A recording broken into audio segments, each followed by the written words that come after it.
A one and a two and a chick-a-boom a chick.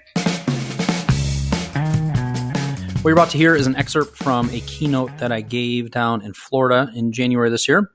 It is on the topic of how do we stay in touch with our previous clients. The question I pose at the beginning is, it has been 2 years since my wife and I did a kitchen remodeling project with you. Have I heard from you since then? If I asked you that question about staying in touch with your previous clients, what would be your answer?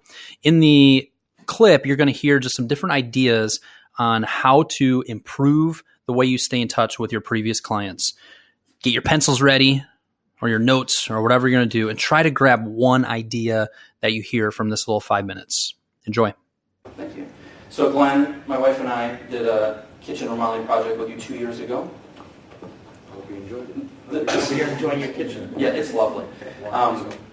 What's that? Warranty's over. Warranty's over, yes. 2 years ago. Have we heard from you since then? We ran into each other at Publix. At Publix? Yeah. Actually, in Michigan is Meijer. But yes. Right. So, is that it? Probably. Okay. Any other email newsletter? Maybe I got an email from you? Probably not. Okay. So literally, okay, let me ask you another question. When you look at your 2018 top line revenue, the jobs that made up your revenue in 2018, how many, and this is kind of just a gut feel, how much of that revenue was produced by previous clients coming back to you for more work or referrals from those previous clients? Well, I've only been doing this for a year, so I haven't built up that network yet, so I might not be the best example for you. Okay. It was going very well for, like your first answer of failing, of like, wow, maybe we ran into each other. That's exactly what I was hoping you were going to say, but that last part, Sorry. fair enough. Right? So that next part of, that's fine. So it goes back to the first thing that he said of the question there and the challenge there is, are we staying in touch with our previous clients? For a lot of you, is one of the top 2, 3 ways that you're generating new revenue referrals from previous clients and previous clients coming back to you for additional projects? Is that up there on the list? Seeing some head nods, right? But, George? There's some. There's some, right? So often, and guess what? Marketing is getting someone who has a need to know, like, and trust you, right? So if you're not getting a lot of referrals from previous clients, that may be actually a good thing to lean into and say, man, why aren't we? Right? We've given them a good experience. Why aren't they remarking about us? Why aren't they talking about us? But the challenge there is, if you haven't been staying in touch with your previous clients, it's foolish. It's foolish, and it should fall up here. It should not fall up. That was the proper way of saying it. Man, it was going so well. I feel like I was nailing it so far, then I just said fall up your list, and I just screwed up my whole talk. Right? It should move up your list of priorities. And what you said, Glenn, of, well, we may have run into each other. It's not 9 o'clock. Pipe down over there. Start over. That is true. That is true. It's like I haven't even started. This is just bonus time. That's right. Okay. You're okay. Okay. I thought you were heckling me, but you were actually encouraging me. That was very kind. It was very kind. So when it comes to previous clients, we've got to be staying in touch with them. Now, how do we stay in touch with previous clients? Give me some ideas. Pardon? Postcards. Right? If I have a list of maybe 100, 150 previous clients, some postcards that just talk about our services, maybe talk about the fact that we appreciate referrals, right? Just something in the direct mail that we actually mail out to them. Good. What are some other ways? Shane, you're a gentleman. You raise your hand, right? Other people are just blaring stuff out. Shane's like, he's calling me. Usually 6 months after you finish the job, give them a call, see how things are going, or 2 years after. But if you do that, there might be something you have to go out and fix. That's good? Why is that good? So They're happy. if you fix it, they're going to like it. Otherwise, they might tell people, hey, this job was a beautiful kitchen, but this drawer doesn't work. You know what those 6-month calls, those 1-year calls, it gets rid of the buts, right? Yeah. Well, the experience was pretty good, but this door never really worked like it should, right? People that, when they respond to that and they do say, oh, that's just going to be a pain in the butt, I have to go back and fix things, you're looking at that totally wrong. I mean, that's a marketing investment to stand behind your work. Nobody does that.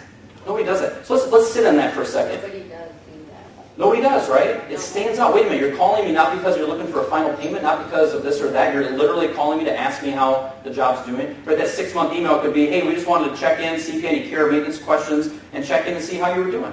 Right? That might lead to referrals. That might be, we actually been thinking about, this project or that project. Practically speaking, I'm very practical. When it comes to remembering, let's say we want to do it at 6 months and 12 months. How can you be reminded, and all the different things you have to do in your business, how can you be reminded to call that customer at 6 months and 12 months? Your CRM system? FranConnect in particular? Mm-hmm. Cool. Were you going to say that same thing? Calendar, FranConnect. Right. So it could be FranConnect and setting it up as part of the completed job sequence. That could work. Calendar, it could be as simple as when you're done with the project and maybe you have a completed job checklist that you go through. One of those checklists could be add follow-up calls to calendar, right? Very practical, but it is a very important thing to do. Whether it's any 6 months is a good time to do it, 12 months is a good time to do it, and maybe that 2-year mark, right? Well, what am I saying? I was thinking about you today, just wanted to check in and see how you and your family and the job you did for you is holding up. It's great marketing, right? Good.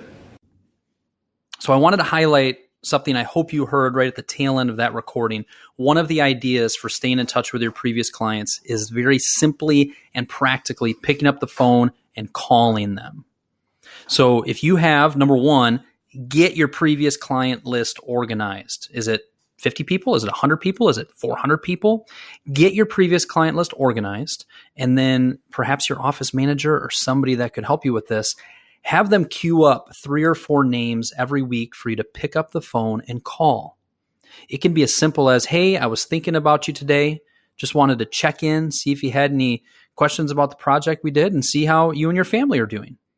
Something as simple as that. Maybe I drove by your house here recently and thought of you and just wanted to check in with you. What you'll find as a result of this is you'll get some, oh, that was very kind of you to call. You'll perhaps just leave some voicemails and be top of mind.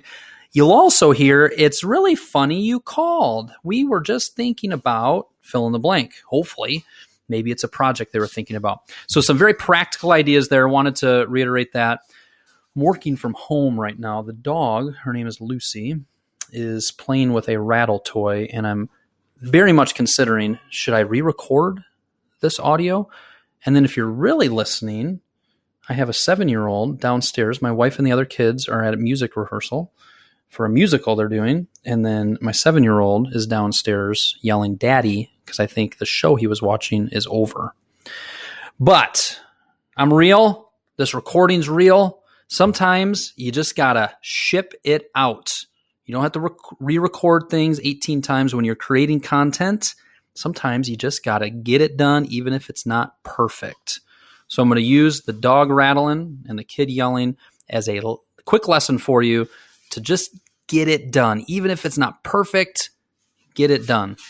Fill in the blank with whatever that is, whether it's content, whether it's your proposal, whether it's you're crafting a response to a client, whatever that might be. All right. Hope this idea at the end here is helpful. And also some of the ideas that you heard in that recording are stuff that you can implement. If you do implement it, I know it's going to improve your business and help you. Take care.